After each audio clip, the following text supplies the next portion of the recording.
TET leak हुआ, RO leak हुआ, हुआ पुलिस का पर्चा।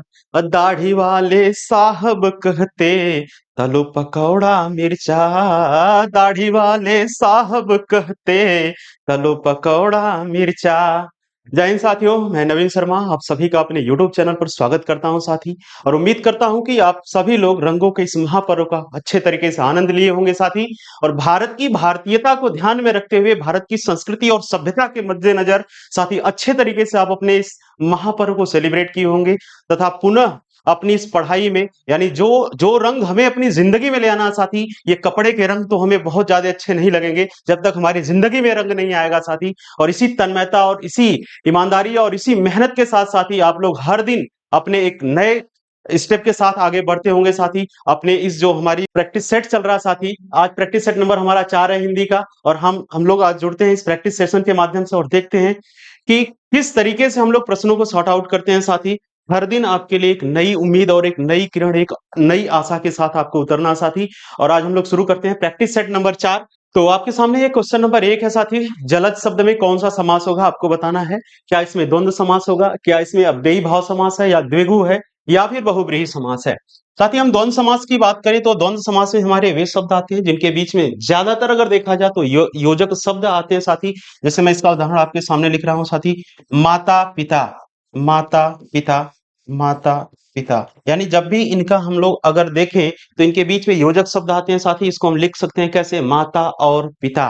भाई बहन, ठीक है, क्या लिख सकते हैं साथी, भाई बहन, भाई बहन,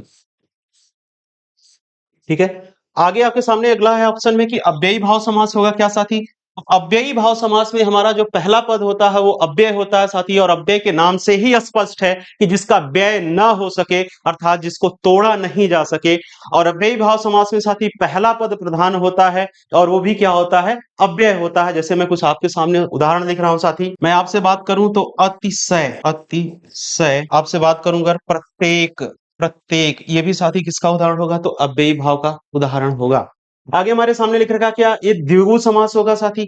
देखिए द्विगु और द्वंद्व, इसमें बच्चे काफी कंफ्यूज होते हैं साथी। द्विगु का मतलब होता है जहां पर भी हमें पहला जो हमारा पहला पद होता है वो संख्यावाची होता है। जैसे अगर मैं आपसे बात करूं साथी, नवरत्न, नवरत्न, इसमें कौन सा समास होगा साथी, तो इसमें द्विगु होगा। और कुछ मैं आपके सामने उदाहरण लिख रहा हूं साथी, चौराहा, चौराहा की अगर मैं आपसे बात करूं तो चौराहा में कौन सा होगा समास, तो ये भी द्विगु समास होगा।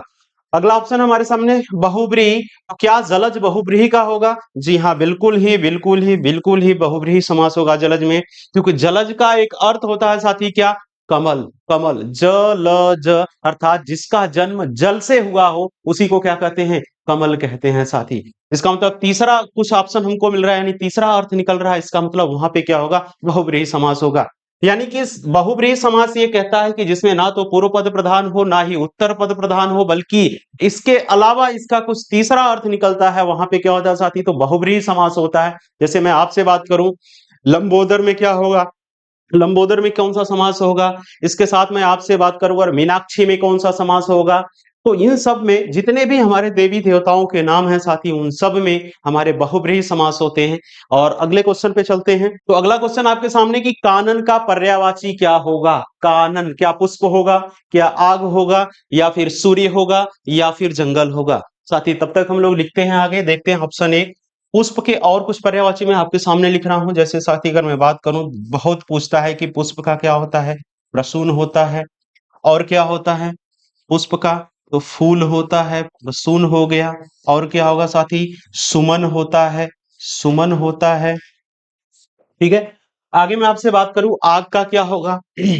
आग की अगर हम बात करें तो हुतासन होगा, हुतासन होगा। और आगे बात करूं तो कृषाणु होगा, कृषाणु होगा। और क्या होगा, तो अनल होता है, अनल होता है। ध्यान रखिएगा साथी, अनल और अनिल दोनों में अंतर होता है। अनल का मतलब होता है आग, जबकि अनिल का मतलब क्या होता है, हवा होता है, ठीक है। आगे एक और मैं आपसे बात करूं, काफी इंपॉर्टेंट है, तो एक इसको पूछता है वैश्वानर, वैश्वानर, काफी इंपॉर्टेंट है साथी, कई बार इसने पूछ रखा है। आगे हमारे सामने लिख रखा है सूर्य, सूर्य का क्या होगा, तो सूर्य का होता है हमारे, सूर्य का तो सूरज लिख सकते हैं सारी साथी, सूरज हो गया। दिनकर हो गया, दिनकर, और मैं आपसे बात करूं तो दिवाकर लिख सकते हैं, दिनकर, दिवाकर। इसके साथ ही क्या होता है, भानु होता है, भानु होता है, भास्कर होता है, वर्तनी यही सही है साथी भास्कर की। रवि की बात करूं अगर मैं, इसके साथ ही साथ मैं बात करूं साथी सविता भी इसी का होता है। आगे लिख रखा है जंगल, जंगल, तो साथी जंगल, कानन जो होता है इसका पर्यायवाची क्या है, तो ये जंगल है। और कौन कौन से होते हैं साथी, तो अटवी होता है, अटवी होता है, और क्या होता है, कानन होता है, कानन होता है, विपिन होता है, विपिन। और बात करें तो कांतार होता है, कांतार होता है। और बात करूं तो क्या होता है, वन होता है, ठीक है। और क्या बात करूं साथी, अरण्य, अरण्य। आपने पढ़ा होगा रामचरितमानस में कितने कांड है, इसको बताइएगा साथी, क्या 7 कांड है, कमेंट बॉक्स में बताइए। और इसी में एक है अरण्य कांड साथी, यानी कि जंगल की जो कहानियां हैं वो इसी में पूरा मेंशन है। अगले क्वेश्चन पे चलते हैं साथी, अगला क्वेश्चन देखते हैं। और अगला क्वेश्चन आपसे कह रहा है कि हिंदी के विकास का क्रम क्या है, क्या हिंदी के विकास का क्रम क्या है, क्या ऑप्शन नंबर 1 होगा, 2 होगा, या फिर हमारे सामने तीसरा, या फिर इनमें से कोई नहीं, कौन सा होगा साथी बताइएगा। क्या हम प्राकृत कहें, संस्कृत कहें, अपभ्रंश कहें, चलिए देख लेते हैं साथी कौन सा होगा। तो अगर मैं बात करूं तो ऑप्शन यहाँ पे हमें बी सही दिख रहा है साथी। सबसे पहले क्या आई थी, संस्कृत आई, फिर पाली आई, फिर प्राकृत आई, फिर अपभ्रंश आई, फिर इसके बाद क्या आया, इसके बाद अवहट, इसके बाद क्या आती है, हिंदी आती है। अगर हम बात करें साथी कि प्राकृत भाषा का यूज कब हुआ था, इतिहास में अगर बात करें तो हमारे जैन धर्म के लोग हैं, जैन धर्म में अगर बात करें तो वहां पे किस भाषा का यूज करते थे, प्राकृत भाषा का करते थे।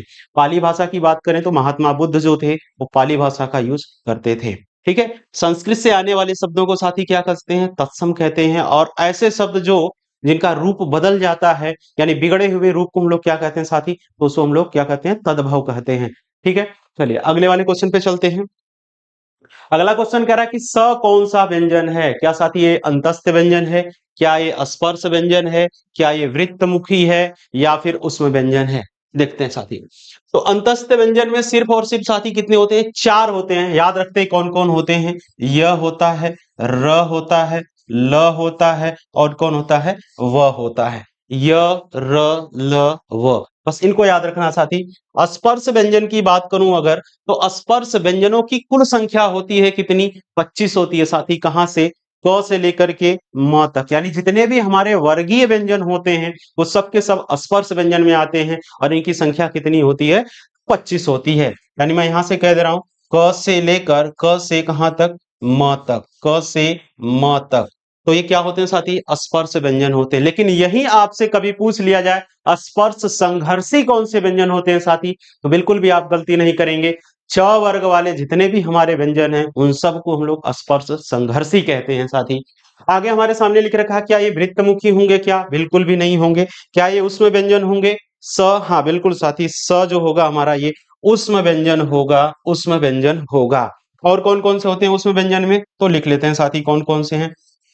स, फिर स, स, ह, और कौन सा होता है साथी, एक और स हो गया, ये मूर्धन्य स, ह, यानी कि तालव्य स होता है, दंत स होता है, और इसके साथ अगर बात करें तो मूर्धन्य स होता है, और ह होता है। ये 4 होते हैं जो हमारे उष्म व्यंजन में आते हैं साथी। उष्म व्यंजन का मतलब होता है ऐसे व्यंजन जिनके उच्चारण में उष्मा निकलती है, उष्मा निकलती है, उन्हीं को हम लोग क्या कहते हैं, उष्म व्यंजन कहते हैं। अगले क्वेश्चन की अगर हम बात करें तो हमारे सामने अगला क्वेश्चन है, राम सीता से सुंदर है में सीता से सुंदर है में कौन सा कारक है। तो आपको बताना है साथी कि क्या इसमें करण कारक होगा, या संप्रदान होगा, या अधिकरण होगा, या फिर अपादान होगा। बताइएगा साथी क्या होगा। चलिए देखते हैं। तो सबसे पहले हमारे सामने ऑप्शन ए में लिख रखा है करण कारक। तो साथी करण कारक वहां होता है जहां पर हम किसी भी साधन की बात करते हैं, यानी कोई साधन के रूप में किसी चीज का इस्तेमाल होता है, तो वहां पे करण कारक होता है। अगर इसके हम लोग बात करें इसका चिन्ह क्या होता है, तो करण का से होता है। आपने याद किया होगा, कर्ता ने कर्म को करण से, संप्रदान को के लिए, अपादान से अलग होने के लिए, अधिकरण में पर, और संबोधन हे, अरे, ठीक है। तो देखते हैं इसमें क्या होगा हमारा करण। इसके एक उदाहरण की अगर मैं बात करूं, उदाहरण की बात करूं तो राम, राम आरी से, आरी से पेड़ काटता है, पेड़ काटता है। साथ ही इसमें कौन सा होगा? तो आरी जो रही साथी किसके रूप में यूज की जा रही है? साधन के रूप में यूज की जा रही है। इसका मतलब क्या होगा यहाँ पे? करण। एक और ऑप्शन बताइएगा हमें साथी, एक क्वेश्चन बताइएगा हमें कि मोहन मोबाइल पर बात करता है। लिख रहा हूं मैं यहाँ पे, मोहन मोहन मोबाइल पर बात करता है। बताइएगा इसमें कौन सा कारक होगा? आगे हमारे सामने लिख रखा है कि संप्रदान। संप्रदान में कौन सा होगा? तो नाम से ही स्पष्ट है, संप्रदान यानी दान की बात करेगा जहां, वहां पे संप्रदान कारक होता है। जैसे अगर इसके ऑप्शन की मैं बात करूं, राजा राजा भिखारी को राजा भिखारी को कंबल देता है। राजा भिखारी को कंबल देता है। तो दान की बात आई साथी, इसलिए यहाँ पे क्या होगा? संप्रदान होगा। अगर मैं अधिकरण की बात करूं, अधिकरण की, तो बिल्ली बिल्ली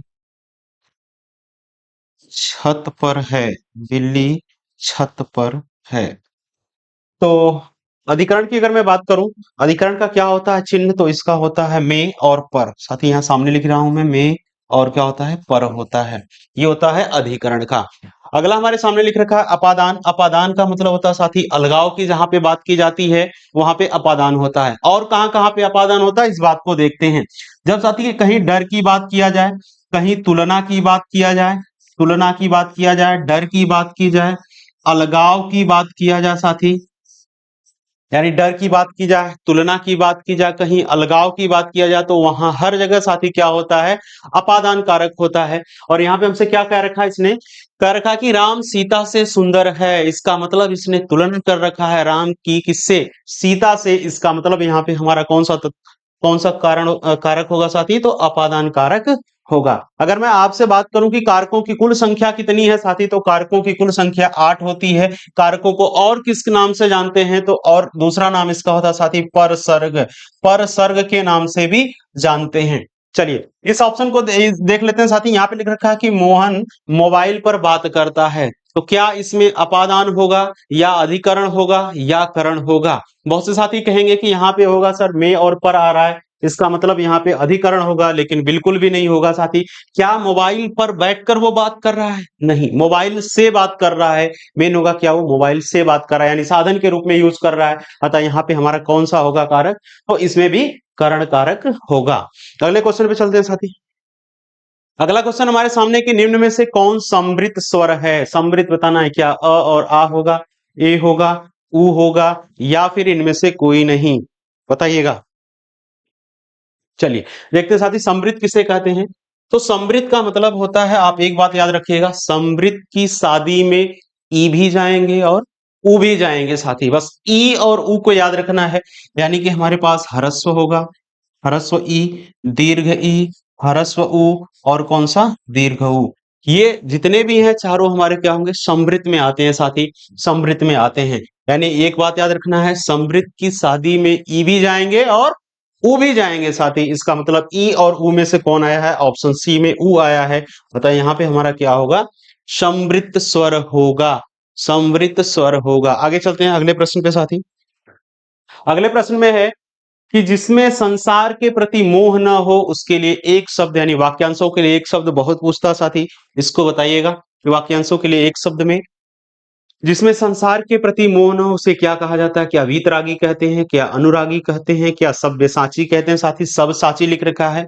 ये टाइपिस्ट महोदय की गलती है, और महोदय नहीं बल्कि ये मोहतरमा जी हैं। ध्यान दीजिएगा, अगली बार से ऐसी गलतियां नहीं होना चाहिए। चलिए देखते हैं। ये होगा सब्यसाची साथी, इसको करेक्ट कर लीजिएगा। आगे कृतज्ञ, इसमें आपको बताना है। क्या वीतरागी होगा?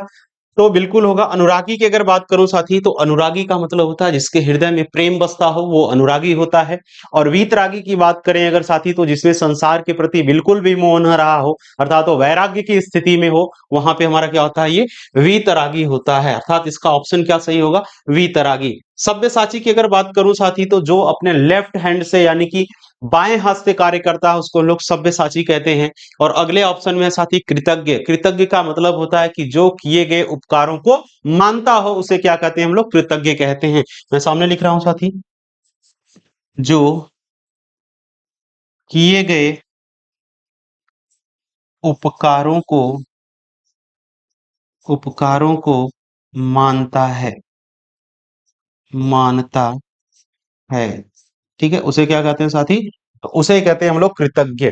सब्यसाची यानी बाएं हाथ से काम करने वाला, बाएं हाथ से काम करने वाला, काम करने वाला। अगर आपसे बात करूं साथी, जो उपकारों को नहीं मानता है उसे क्या कहते हैं, तो उसे कृतज्ञ कहते हैं। इस बात को याद रखिएगा जरूर, ठीक है। चलिए अगले क्वेश्चन पे चलते हैं साथी। ललित ललाम के रचनाकार कौन है? क्या ये मतीराम है, क्या ये सुदामा पांडे हैं, हरिवंश राय बच्चन हैं, या फिर अयोध्या सिंह उपाध्याय हैं? ठीक है, बताइएगा साथी कौन सा ऑप्शन सही होगा। तो मतीराम की अगर मैं बात करूं साथी, मतीराम की अगर बात करूं तो ललित ललाम, उसके पहले देखते हैं सुदामा पांडे की कुछ रचनाओं के बारे में साथी। सुदामा पांडे की रचना है संसद से सड़क तक। संसद से संसद से संसद से सड़क तक, संसद से सड़क तक। कल सुनना मुझे, कल सुनना मुझे, संसद से सड़क तक, कल सुनना मुझे, ये दोनों ही रचनाएं किसकी है? सुदामा पांडे की है। इनको अन्य नाम धूमिल के नाम से भी जानते हैं, सबनेम इनका है सुदामा पांडे धूमिल, ठीक है। अगला है हमारे सामने हरिवंश राय बच्चन। तो हरिवंश राय बच्चन के बारे में बताना साथी कि इनकी कौन सी कृति है ये, ठीक है, देखते हैं। हरिवंश राय बच्चन की बात करेंगे हम लोग, एकांत गीत, एकांत एकांत गीत, मधुशाला, मधुशाला, मधुशाला, मधुबाला,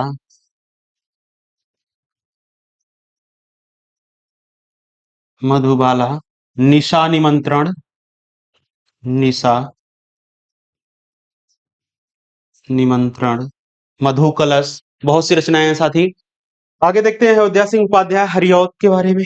अयोध्या सिंह उपाध्याय हरिऔध के बारे में अगर बात करें साथी, तो इनकी कुछ रचनाओं के बारे में बताइए। क्या ये ललित ललाम जो है ये रचना किसकी है? क्या मतीराम की है, क्या सुदामा पांडे की है, क्या हरिवंश राय बच्चन की है, या फिर साथी ये किसकी रचना है? तो ये या फिर रचना है अयोध्या सिंह उपाध्याय की। चलिए आगे देखते हैं, इनकी कुछ रचनाओं को देख लेते हैं। ठेठ हिंदी का ठाठ, ठेठ हिंदी का, ठेठ हिंदी का ठाठ, ठीक है। आगे, तो ये ऑप्शन होगा हमारा क्या सही साथी? मतीराम होगा, यानी मतीराम की रचना है ललित ललाम। चलिए अगले क्वेश्चन पे चलते हैं साथी। अगला क्वेश्चन हमारे सामने दिख रहा है, क्या अखरोट का तत्सम शब्द क्या होगा? क्या अक्षोट होगा? तो अक्षोट नहीं साथी, अगर इसकी मैं बात करूं तो ये टाइपिस्ट की गलती है, ये है अछोट, ठीक है, अछोट, ठीक है। क्या ये अछोट होगा या अलोट होगा या अखाड़ा, अखाड़ लिख रखा साथी, इसको सही कर लीजिएगा। क्या ये अखाड़ा होगा या फिर ये जालिक? नहीं साथी, ये जालक है ऑप्शन में, एक्चुअली ये लिख रखा है यहाँ पे, तो मैं लिख दे रहा हूं जालक, सालक। चलिए बताइएगा अखरोट शब्द का तत्सम क्या होगा। तो देखते हैं अखाड़ा का क्या होता है साथी। अखाड़ा की अगर मैं बात करूं आपसे, तो अक्षय वाट, अक्षय वाट होगा।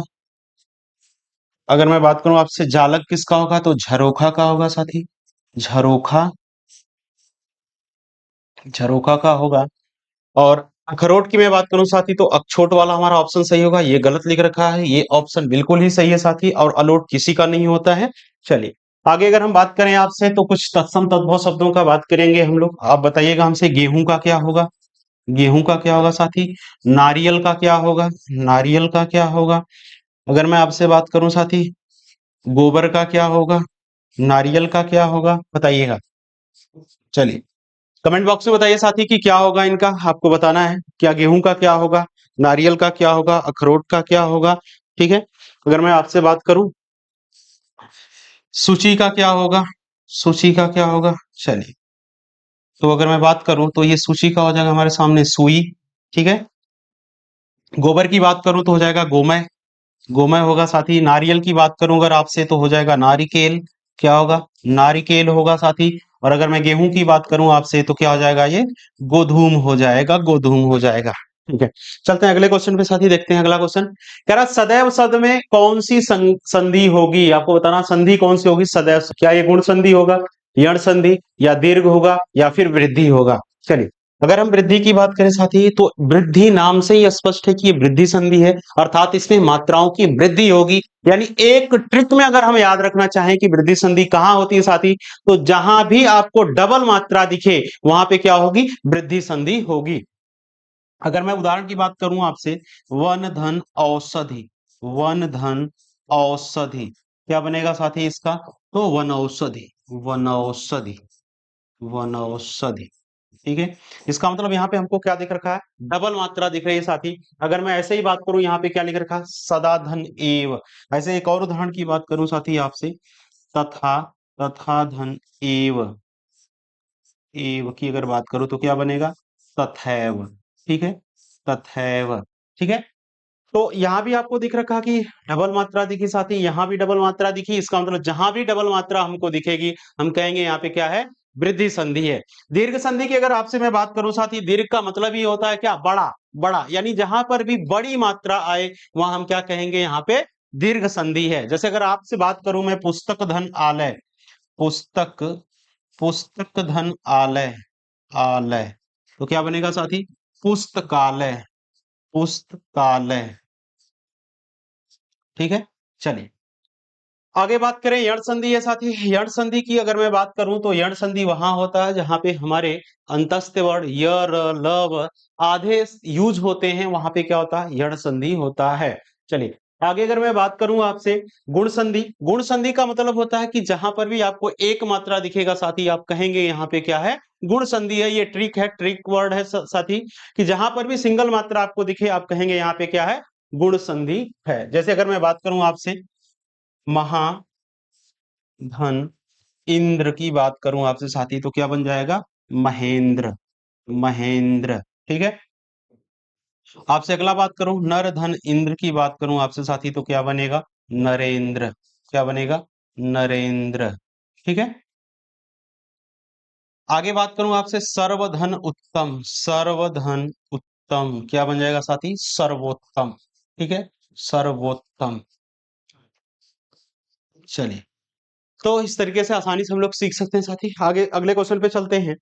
अगला क्वेश्चन कह रहा है कि अष्टछाप का कवि कौन है? बहुत इंपॉर्टेंट है साथी, अष्टछाप के कवि को पूछता है कि अष्टछाप कवियों में कौन कौन आते हैं। अगर इसमें हम बात करें, नाम से ही स्पष्ट है साथी, अष्टछाप, अष्टछाप का मतलब ही हो गया इसमें कितने कवि होंगे? 8 कवि होंगे। कौन कौन होंगे जरा बात करते हैं। चलिए, आपके सामने लिख रखा है क्या क्या ऑप्शन में? तुलसीदास हैं, सूरदास हैं, कृष्णदास हैं और नाभादास है। तो देखते हैं कौन कौन है इसमें। नंददास, नंददास, परमानंद दास, परमानंद दास, कृष्णदास, कृष्णदास, सूरदास, पीत स्वामी, पीत स्वामी, गोविंद स्वामी, पीत स्वामी, फिर कौन आएंगे? गोविंद स्वामी, गोविंद स्वामी। ठीक है, कितने हुए साथी? 1 2 3 4 5 6। और बात करें चतुर्भुज दास और कुंभन दास, कौन कौन? चतुर्भुज दास, चतुर्भुज दास, कुंभन दास। कितने हो गए? 1 2 3 4 5 6 7 और 8। तो साथी ये 8 हो गए हमारे सामने। कौन है ये लोग? अष्टछाप के कवि हैं। देख लेते हैं एक बार और कौन कौन से हैं। तो नंददास हैं, परमानंद दास हैं, कृष्णदास हैं, सूरदास हैं, इसके बाद छीत स्वामी हैं, गोविंद स्वामी हैं, चतुर्भुज दास हैं और कुंभन दास है। इनमें से कौन दिख रखा है साथी ऑप्शन में? तो सूरदास दिख रहे हैं। इसका मतलब हमारा ऑप्शन क्या सही होगा? ये सूरदास होंगे, ना तो तुलसीदास होंगे और ना ही कृष्णदास होंगे और ना ही कौन होंगे? नाभादास होंगे। ठीक है, तो ये हैं अष्टछाप के कवि। सूरदास के बारे में अगर पूछा जाए साथी कौन कौन सी इनकी रचनाएं हैं तो आपको याद होना चाहिए, सूर सागर, सूर सागर, सूर सरावली, सूर सरावली, साहित्य लहरी, साहित्य लहरी, ठीक है। और अगर ये पूछा जाए कि सूरदास अपनी रचनाएं किस भाषा में करते थे, तो साथी याद रखिएगा अपनी रचनाएं ये ब्रज भाषा में किया करते थे। चलिए अगले क्वेश्चन पे चलते हैं साथी, और अगले क्वेश्चन को देखते हैं क्या है। करका की गीतिका में कितनी मात्राएं होती हैं, गीतिका, ठीक है। आप बताइएगा साथी तब तक हमें, हरि गीतिका में कितनी होती हैं, हरि गीतिका, गीतिका में कितनी होती हैं, दोहा में कितनी होती हैं, दोहा में, सोरठा में कितनी होती हैं, रोला में कितनी होती हैं, चलिए बताइएगा। तो गीतिका है साथी, गीतिका जो होती है, गीतिका को हम याद रख सकते हैं, इसमें कितनी होती हैं, 26 होती हैं साथी। जहां भी ऑप्शन में क्या 26 है कहीं, हाँ बिल्कुल है, गीतिका में कितनी होती है, 26 में होती है। लेकिन जैसे ही आपसे कहे हरि गीतिका में कितनी होती है साथी, तो हरि गीतिका मतलब अगर यहां से हम तोड़ कर देखें तो हरि में हमारे दो वर्ण आ रहे हैं, कितने आ रहे हैं साथी, दो, दो आ रहे हैं, एक ह और र, इसका मतलब दो और हम जोड़ सकते हैं इसमें। ऐसा कुछ है नहीं साथी, बस हम अपने ट्रिक के तरीके से इसको याद रख सकते हैं एक टैग वर्ड के साथ से, कि गीतिका में अगर 26 है तो हरि गीतिका में कितनी होगी साथी, इसका मतलब उसमें 28 हो जाएगी, क्योंकि इसमें दो वर्ड बढ़ रहे हैं, ठीक है। तो हरि गीतिका की अगर आपसे मैं बात करूंगा साथी, तो इसमें कितनी होती है, 28 मात्राएं होती हैं। दोहा की अगर मैं बात करूं साथी, तो दोहा जो होता है इसमें भी 4 चरण होते हैं। पहले और तीसरे में कितने कितने होते हैं साथी, अगर मैं बात करूं पहले और तीसरे में, तो इसका मतलब पहले और तीसरे में 13-13 मात्राएं होती हैं। बच गया दूसरा और कौन, चौथा, तो दूसरे और चौथे में 11-11 मात्राएं होती हैं। आगे बात करूं आपसे सोरठा के बारे में साथी, सोरठा जो होता है दोहा का जस्ट अपोजिट होता है, इसका मतलब इसके पहले और तीसरे में 11 मात्राएं होती हैं, और फिर इसके बाद क्या होता है, दूसरे और चौथे में 13-13 मात्राएं होती हैं। रोला की आपसे बात करूं साथी, तो जो रोला होता है इसमें कुल 24 मात्राएं होती हैं, कितनी होती हैं, 24 मात्राएं होती हैं, ठीक है। उल्लाला की बात करूं साथी, तो इसमें अगर हम लोग बात करें तो 12 और 7 के नियम पे चलता है, ठीक है। अगले क्वेश्चन पे चलते हैं हम लोग, देखते हैं। अगले क्वेश्चन में कह रहा है कि राजभाषा आयोग के अध्यक्ष कौन है ना, है नहीं साथी ये, 6 अगर कर ले तो काफी अच्छा रहेगा, ठीक है। चलिए, तो राजभाषा आयोग के अध्यक्ष कौन थे, इनमें से बताना आपको, क्या रामधारी सिंह दिनकर थे, सिंघा लिख रखा है साथी, ये टाइपिंग एरर है, इस बात को आप ध्यान रखिएगा, रामधारी सिंह दिनकर, ठीक है। तो क्या फिर ये बीजी खेर हैं, या फिर ये अज्ञेय हैं, अज्ञेय के पूरे नाम की अगर बात करें साथी, तो कई बार पूछता है, हीरानंद सच्चिदानंद वात्स्यायन अज्ञेय जी की बात है, ठीक है। पूरा नाम इनका क्या है, श्रीलाल शुक्ल की है या किसकी है। चलिए, अगर हम श्रीलाल शुक्ल की बात करें साथी, तो इनकी रचना है क्या, राज दरबारी, ठीक है। कौन सी, राग दरबारी, ठीक है। ये थोड़ा सा इरेज करते हैं, चलिए, राग दरबारी।